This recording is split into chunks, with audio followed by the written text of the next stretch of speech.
Le district de Yaya attend désormais la réalisation de 2 projets à caractère social, initialement inscrits dans la loi de finances 2024. C'est l'une des conclusions de la dernière session budgétaire de l'Assemblée nationale, session dont Juste Bernadette Gavé est allé rendre compte à ses mandats en s'appuyant particulièrement sur ce qui concerne sa circonscription électorale.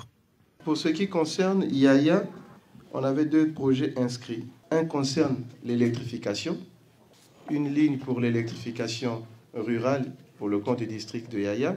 Il y avait également le projet en ce qui concerne l'adduction d'eau, donc l'hydraulique rurale, système d'alimentation en eau potable dans le district de Yaya. De l'électrification rurale ainsi que l'adduction d'eau potable, il faut ajouter 2 autres projets, fruit de l'amendement fait par le député lors de l'adoption du budget de l'État exercice 2024. Sur l'année 2024, parmi les amendements, il n'y a qu'un seul projet qui a été retenu.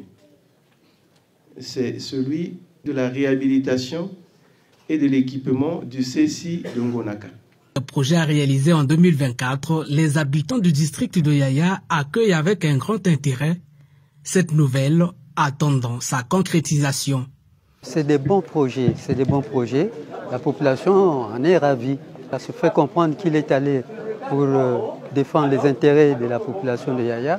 Bon, cette information est très capitale pour nous. Le développement, quand vous avez le courant, il y a le développement.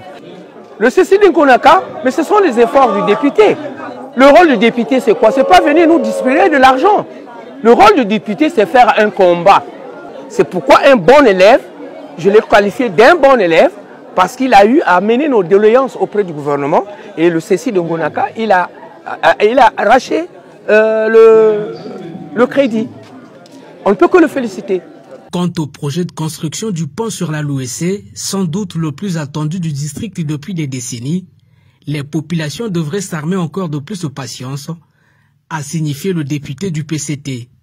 Les réactions des populations ne se sont pas fait attendre, ces dernières qui ont voulu savoir notamment sur le recrutement des enseignants, mais également celui de l'armée, dont Yaya n'aurait pas vu clair.